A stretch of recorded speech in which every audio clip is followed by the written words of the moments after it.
time to return our daughter. She's confused. Oh no.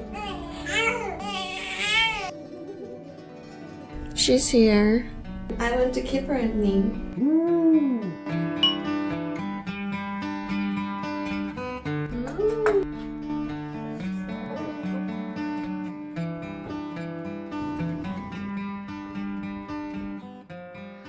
Technically, all of this was free. We just left the hospital with our baby and arrived at the postpartum care resort. Jin is going to spend the next 2 weeks here to fully recover. She'll give you a full tour and show you what kind of special care they provide. And I'll be coming by every day to check on my beautiful family. Welcome message for me. My first impression, super clean, super modern. Jin's room. The nurse immediately checked our baby from head to toe. Honestly, I felt so relieved. And then, Wow. 와, 맛있겠다. Jin can get a massage here. When you check into a postpartum care center, they don't just feed the mom. They also provide this amazing first meal for the caregiver too. They serve a 5-star hotel quality, well-balanced meals 3 times a day. And on top of that, they even bring out a huge variety of delicious snacks in between. It's incredible.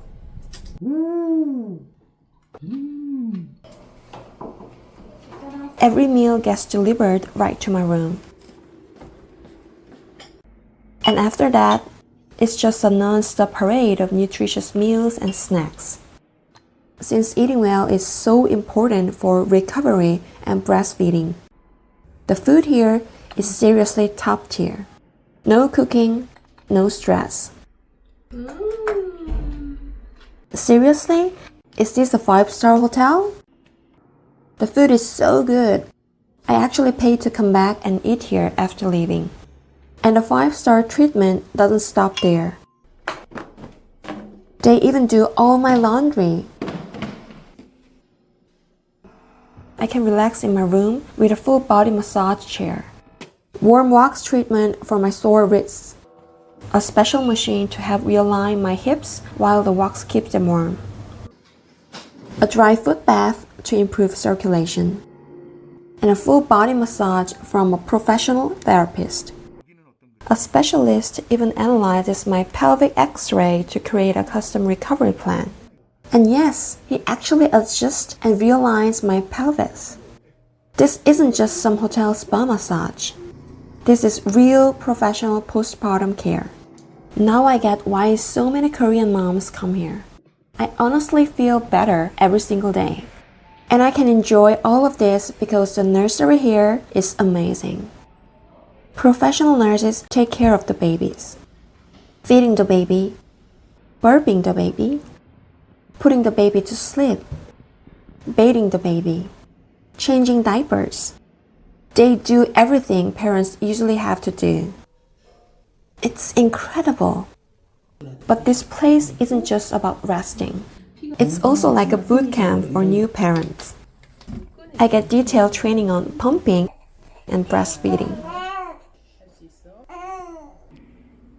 We learn how to bottle feed and burp properly.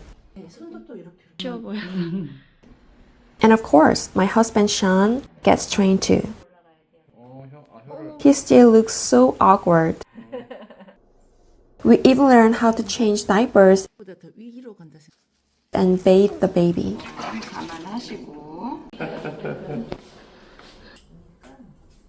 And every day, a professional nurse comes to my room to check on both me and the baby. Wait, something feels wrong. Twice a day, this peaceful place suddenly turns into a real parenting battlefield. It's rooming in time. That means we're bringing our baby from the nursery into our room. Welcome. Welcome. Every parent has to take their baby during these hours.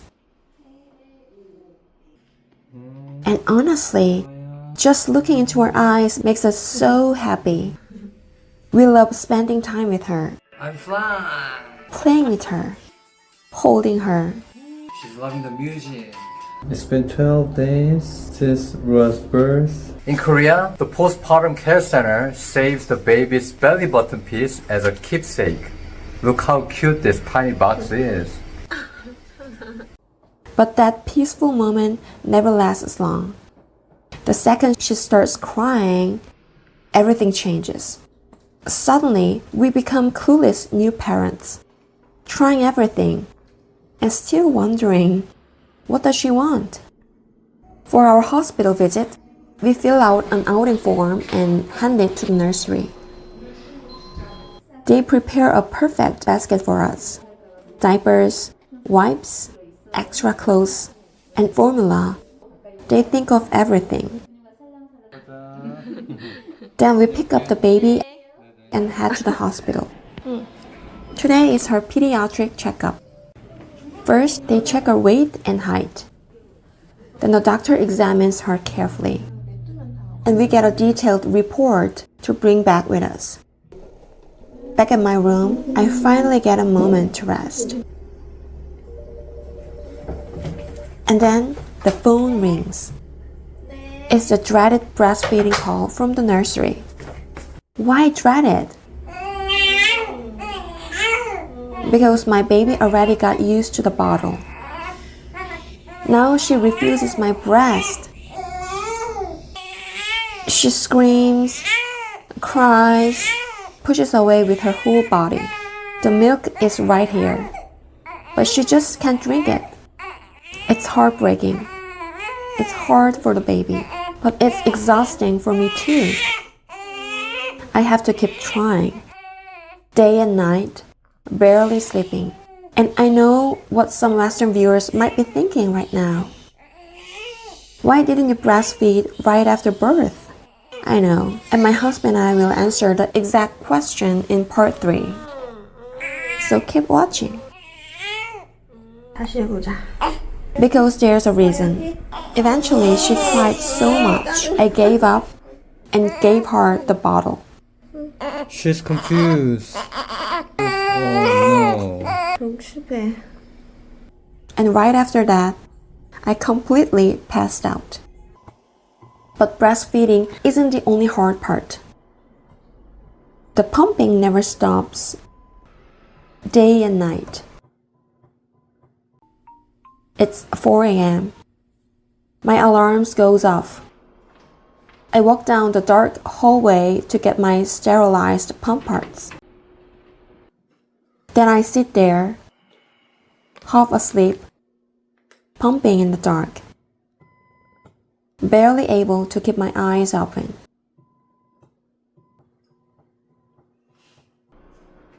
Finally, I'm done. I carry the bottle of milk back into the hallway and leave it outside the nursery for my baby. Only then I can finally go back to sleep. Time to return our daughter. And when rooming in time is over, we always return her to the nursery. Saying goodbye feels bittersweet. The evening rooming in session is over and our baby is back in the nursery. So now, this is how we check on her. Yep, through the baby cam. She's here. She's sleeping.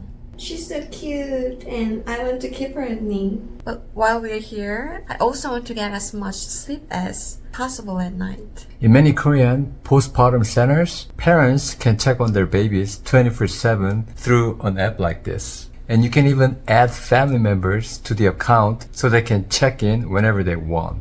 Alright, so we're getting pretty close to leaving the postpartum center, which means Jin spent most of yesterday shopping on Coupang. And all of this showed up this morning. One thing that's pretty normal in Korea is if you suddenly need something, you usually don't go to a store. You just order it online. And it shows up the same day or at your door by the next morning. A lot of moms buy the stuff while they are staying here because you suddenly realize what you need once the baby's actually here. So what did you buy? We've got a baby scale, nursing pillow, home camera, breast milk storage bags, and a swaddle. Wait, Why did we buy the camera? So we can keep an eye on the baby. I feel like this is one of those things that's gonna make parents more anxious. No, every Korean parent has one. You bought quite a few things here. Technically, all of this was free. That's true. Korea gives new parents a government voucher after the baby is born. So we've been using that for baby stuff. Which means all of this came from the voucher. I'll take it. And this baby scale, people also use it to check how much breast milk a baby is getting. You weigh the baby before a feeding and then again after. The difference tells you roughly how much they drank. To be honest, about a week into our stay at the postpartum care center, we faced a major, unexpected challenge. It was breastfeeding. Right, she hated my breast. She only wanted the bottle. Because at the hospital, right after birth, she got used to bottled nipples first. Direct breastfeeding requires way more effort from the baby, so she got so frustrated and just cried her eyes out. It was really tough to watch. In fact, less than 10% of moms in Korea exclusively breastfeed. Most use formula. So I kept thinking, should we just switch to formula? Are we stressing the baby out for no reason? We felt so guilty. But I wanted to try my best, just like my natural birth. But doing both was a nightmare. Now we completely understand why Western countries stick to immediate rooming in and direct feeding right after birth. Mixing bottle and breast causes major nipple confusion. The baby gets confused and Jean got totally exhausted from both pumping and direct feeding day and night. We finally understood why Korea has this system where the hospital and care center look after the baby for the first 2 weeks. In the end, it just comes down to a difference in philosophy. The West and Korea simply prioritizes completely different values. What's interesting is that this idea is starting to spread to the West, where immediate independence used to be the golden rule. For example, Boram, a Korean-style postpartum retreat in Manhattan, New York, is fully booked by the wealthy and celebrities, even though it costs over $1,000 a night. Lately, this Korean-style postpartum care is expanding rapidly to other major cities like LA, Texas, and Chicago. And the reviews from American moms who stay there are exactly the same as ours. One mom said, Jin, can you read? After experiencing non-stop childcare, being able to sleep through the night while professionals care for my baby felt like it cured my postpartum depression. No matter the nationality, what a mother's body needs after childbirth is exactly the same. Before having a baby, I thought mothers and babies should never be separated. After childbirth, I realized recovery wasn't a luxury. It was something I truly needed. Of course, it's not cheap. In the Seoul area, a 2-week stay at a standard private care center averages around $4,000. A luxury suite can go over $20,000. So do we think Korea's system is perfect? No, breastfeeding was much harder than we expected. But do we understand why this system exists now? Absolutely. Absolutely! Today is graduation day from the care center. Before we leave, the director and head nurse give us one final baby care class. The head nurse carefully reviews our daughter's full 2-week record. Then she gives us personalized advice based on her specific needs. If you bring the infant car seat and baby clothes to the nursery, they'll get the baby all ready for checkout. Time to go. Finally, heading home. Everyone says the real chaos starts now, but we might have a little secret up our sleeves. Stay tuned for the plot twist.